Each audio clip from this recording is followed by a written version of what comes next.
ন্যায় নাপায় অসমৰ প্ৰাণৰ শিল্পী জুবিন গাৰ্গে। জুবিন গাৰ্গৰ পত্নী ভগ্নী পিতৃয়ে নাপায় ন্যায়, অৰ্থাৎ ন্যায় নাপায় জুবিন গাৰ্গৰ পৰিয়ালে। যিদৰে আৰু যি গতিত SITয়ে তদন্ত কৰিছে, ন্যায় নাপায় সমগ্ৰ অসম আৰু জুবিন গাৰ্গৰ অনুৰাগীয়ে। জুবিন গাৰ্গ আৰু পৰিয়ালে ন্যায় নোপোৱাটো নিশ্চিত। অৰণ্য ৰুদনত পৰিণত হ'ব নেকি জুবিন গাৰ্গৰ ন্যায়ৰ দাবী?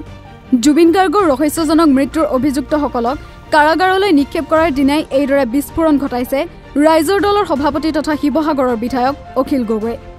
উল্লেখযোগ্য যে অভিযুক্তসকলৰ SITৰ 14 দিনীয়া জিমা অন্ত পৰাৰ পিছতে আদালতে তেওঁলোকক ন্যায়িক জিমালৈ প্ৰেৰণ কৰিছে। তেওঁলোকক ন্যায়িক জিমালৈ প্ৰেৰণ কৰা দিনাই অখিল গগৈয়ে দাবী কৰিছে জুবিন গাৰ্গ, জুবিন গাৰ্গৰ পৰিয়াল আৰু অনুৰাগীয়ে ন্যায় লাভ নকৰে। সামাজিক মাধ্যমৰ ফেচবুক পেজত লাইভ আহি অখিল গগৈয়ে এই দাবী কৰিছে। অসমবাসীৰ হিয়াৰ আমঠু জুবিন গাৰ্গ, তেওঁৰ পৰিয়াল আৰু অনুৰাগীয়ে কিয় ন্যায় নাপায় তাৰ কাৰণো ব্যাখ্যা কৰিছে অখিল গগৈয়ে। SITৰ তদন্তৰ গতিগোত্ৰ দেখিয়েই জুবিন গাৰ্গে ন্যায় নাপায় বুলি দাবী কৰিছে অখিল গগৈয়ে। ভাৰতীয় ন্যায় ব্যৱস্থাৰ মৌলিক দিশ আৰু চাৰ্জশ্বিটৰ স্কেপ মেপ সংলগ্ন নকৰাৰ বাবেই ন্যায় লাভ নকৰে জুবিন গাৰ্গে, অৰ্থাৎ SITৰ সোপাঢিলা তদন্তৰ বাবেই ন্যায় লাভ নকৰিব জুবিন গাৰ্গে। মই বাৰম্বাৰ অভিমত ব্যক্ত কৰি আছো যে যি তদন্তৰ গতিগোত্ৰ এই তদন্তৰ ৰেহৰূপে প্ৰমাণ কৰিছে যে জুবিন দাই ন্যায় নাপায়। জুবিন দাৰ পৰিয়াল, তেওঁৰ ভণ্টি, তেওঁৰ দেউতা আৰু তেওঁৰ পত্নী গৰিমাই, তেওঁলোকেও ন্যায় নাপায় আৰু আমি অসমবাসী ৰাইজেও ন্যায় নাপাওঁ। মই কনফাৰ্ম যে এই তদন্তই মই বিভিন্ন চৰকাৰী মানুহবিলাকৰ লগতো কথা পাতি আছো আৰু তেওঁলোকৰ পৰাও এইটো কনফাৰ্ম খবৰ মই যিটো বুজি পাই আছো তেওঁলোকৰ বক্তব্যৰ পৰা, যে আমি এই তদন্তৰ আচলতে আসল বিচাৰটো আমি নাপাওঁ। কেলে নাপাওঁ? মই বাৰম্বাৰ কৈ আছো যে হত্যাকাণ্ড বা মৃত্যুৰ ঘটনাৰ তদন্ত কৰিবলৈ হলে প্লেচ অফ অকাৰেন্স বা য'ত ঘটনা ঘটিছে তাতকৈ তদন্ত কৰিব লাগে। নম্বৰ 1, এইটো হ'ল ভাৰতীয় ন্যায় ব্যৱস্থাৰ এটা মৌলিক কথা। দ্বিতীয়টো হ'ল চাৰ্জশ্বিটত সদায় আপোনাৰ স্কেচ মেপখন দিব লাগিব। স্কেচ মেপ, গোটেই ঘটনাৰ এখন মেপ, এইটো ঠাইত এইটো হৈছিলে, এইটো ঠাইত এইটো হৈছিলে, এনেকে বুলি এটা স্কেচ মেপ দিব লাগিব।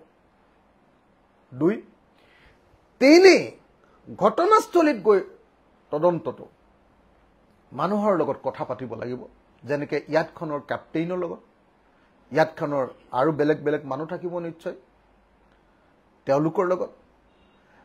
অকল ইয়াতখনৰ মানুহৰ লগত নহয়, লগতে যিবিলাক মানুহ তাত আছিলে সেই মানুহবিলাকৰ লগত।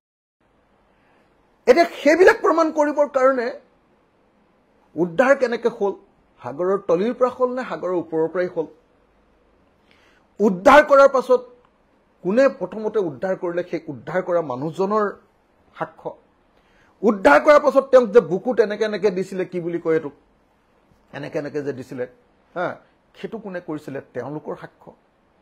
যিখন গাড়ীত লৈ গৈছিলে, কেইঘণ্টাৰ পাছত লৈ গৈছিলে, সেই গাড়ীখনৰ ড্ৰাইভাৰ আৰু খেন্দিমানৰ লগত সাক্ষ্য। ডাক্তৰ য'ত পোৱাইছিলেগে সেই ডাক্তৰৰ লগত সাক্ষ্য, পুলিচৰ লগত সাক্ষ্য, পোষ্টমৰ্টম ৰিপৰ্ট যোনে কৰিছিলে তেওঁৰ লগত সাক্ষ্য, ষ্টেটমেণ্ট লোৱা আৰু তেওঁলোকে আহি কোৰ্টত আমাৰ ক'বহি লাগিব। এই গোটেইবিলাকৰ কাৰণে ভাৰতৰ BNSSে আমাক দুটা ধাৰা দিছে, এটা 112 আৰু এটা 114। মুখ্যমন্ত্ৰীয়ে কৈ আছিলে যে জুবিন গাৰ্গক হত্যা কৰিছে। জুবিন গাৰ্গক হত্যা কৰাৰ কোনো ক্লু এতিয়ালৈকে তেওঁ কনভিনচিংলি অসমৰ মানুহক জনাব পৰা নাই, আপোনালোকে সকলোৱে দেখিছে। আৰু এতিয়া লাহে লাহে তেওঁ গা এৰা দিছে। ইফালে জুবিন গাৰ্গৰ ন্যায়ৰ যুঁজখনকো নিশকতীয়া কৰিবলৈ উঠি পৰি লাগিছে মুখ্যমন্ত্ৰীয়ে। প্ৰাণৰ শিল্পী জুবিন গাৰ্গৰ ন্যায় বিচৰা অনুৰাগীক হিমন্ত বিশ্ব শৰ্মাৰ আৰক্ষীয়ে মাৰপিট কৰি হাত ভৰি ভঙাৰ লগতে মূৰ ফালি দিয়া বুলি অভিযোগ কৰিছে অখিল গগৈ।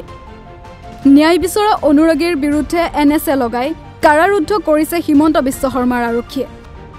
জুবিন গাৰ্গৰ সমাধি ক্ষেত্ৰতো এছঅপি উলিয়াই কাকো মাত মাতিবলৈ দিয়া নাই বুলিও দাবী কৰিছে অখিল গগৈয়ে জুবিন গাৰ্গৰ ন্যায় বিচাৰি গীত পৰিৱেশন কৰিব খোজা শিল্পীসকলকো বাধা প্ৰদান কৰি দিছে আৰক্ষীয়ে জুবিন গাৰ্গৰ অনুৰাগীক মুখ্যমন্ত্ৰীয়ে কিয় ভয় খাইছে বুলিও প্ৰশ্ন কৰে অখিল গগৈয়ে অসমৰ মুখ্যমন্ত্ৰী ডাঙৰীয়াক মোৰ পোনপটীয়াকৈ ক'বলগীয়া কথাটো মুখ্যমন্ত্ৰী ডাঙৰীয়া আপুনি বেছি পলিটিক্স কৰিছে জুবিন গাৰ্গক লৈ পূজাত পলিটিক্স কৰিছে মাৰপিট কৰি জুবিন গাৰ্গৰ অনুৰাগীসকলক মাৰপিট পলিটিক্স কৰিছে NSAৰ পলিটিক্স কৰিছে এবাৰ ফটকাৰ পলিটিক্স কৰিছে আৰু আপুনি আনকি শিল্পীবিলাকক অনুষ্ঠান কৰিবলৈ দিয়া নাই কালি আৰু আপুনি আনকি এতিয়া সমাধি ক্ষেত্ৰতো আপুনি মানে চাবি টাইট কৰিবলৈ লৈছে এইটো আপোনাৰ বুদ্ধি আমি সবে জানো এইটো ডাইৰেক্ট আমি জানো যে আপোনাৰ বুদ্ধি এপ্লিকেশন দিয়া স্থানীয় মানুহৰ দ্বাৰা আপুনি কমাব কৈছে ৰাজ্যৰ বিশিষ্ট ব্যক্তিৰ সৈতে এছআইটিয়ে কৰা বৈঠককো তীব্ৰ ভাষাৰে সমালোচনা কৰিছে অখিল গগৈয়ে কয় যে তদন্ত সদায় গোপনে কৰিব লাগে তদন্তকাৰী এছআইটিয়ে ৰাজ্য বিশিষ্ট ব্যক্তিৰ সৈতে বৈঠকে তদন্ত প্ৰক্ৰিয়াটোক ব্যাঘাতহে জন্মাব বিশিষ্ট ব্যক্তিৰ সৈতে মুখ্যমন্ত্ৰীয়ে আলোচনা কৰিব পাৰে তদন্তকাৰী দলে নহয় জুবিন গাৰ্গৰ মৃত্যুৰ আলোচনা কৰিবলৈ অখিল গগৈ বিধানসভাৰ অধিৱেশন অনুষ্ঠিত কৰিবলৈও দাবী জনাই মুখ্যমন্ত্ৰীক ইয়াৰ বাবে চৰকাৰে সৰ্বদলীয় বৈঠকো আহ্বান কৰিব লাগে বুলি দাবী কৰে গগৈয়ে আমি আটাইতকৈ আচৰিত হৈছো যে পৃথিৱীৰ কোনো তদন্তকাৰী সংস্থাই কোনো বিশিষ্ট ব্যক্তিক মাতি নি তেওঁলোকৰ লগত আলাপ নকৰে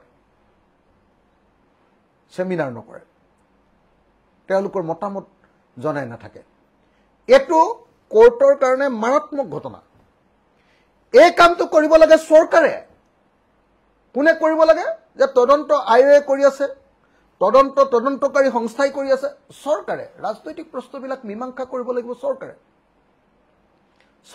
তাৰ কাৰণে সৰ্বদলীয় বৈঠক পাতিব লাগে চৰকাৰে তাৰ কাৰণে বিশিষ্ট মানুহবিলাকক মাতি আনি কথাখিনি পাতিব লাগে এইটো চৰকাৰ এইটো আয়োগ কেতিয়াও হ'ব নোৱাৰে তদন্তকাৰী সংস্থা কেতিয়াও হ'ব নোৱাৰে চৰকাৰে আমাৰ বিধানসভাৰ বিশেষ অধিৱেশন পাতিব লাগে জুবিনদাৰ মৃত্যু সম্পৰ্কত ইমান ডাঙৰ ঘটনা ঘটিছে মানুহ অস্থিৰ হৈ গৈছে বিধানসভাৰ বিশেষ অধিৱেশনটো হ'বই লাগে জুবিনদাৰ কাৰণে এটা দিন মিনিমাম এটা দিন দুটা দিন হলে আৰু বেছি ভাল হয় অকল জুবিনদাৰ বিষয়ে আলোচনা কৰিব তেওঁৰ মৃত্যুৰ বিষয়ে আলোচনা কৰিব এটা দিন মই অসমৰ মুখ্যমন্ত্ৰীক দাবী জনাইছো অসমৰ মুখ্যমন্ত্ৰীক আহ্বান জনাইছো অসমৰ মুখ্যমন্ত্ৰীক অনুৰোধ জনাইছো যি বুলি ধৰে আপুনি যে অতি সোনকালে অসম বিধানসভাৰ এখন বিশেষ অধিৱেশন জুবিনদাৰ মৃত্যু সম্পৰ্কে আলোচনা কৰিবলৈ হ'ব লাগে তদন্তকাৰী এছআইটি আৰু চৰকাৰ ভূমিকাৰ বাবে জুবিন গাৰ্গৰ পৰিয়াল অনুৰাগী আৰু সমগ্ৰ অসমবাসীয়ে ন্যায়ৰ পৰা বঞ্চিত হ'ব বুলি দাবী কৰিছে বিধায়ক অখিল গগৈয়ে news desk report north east নাও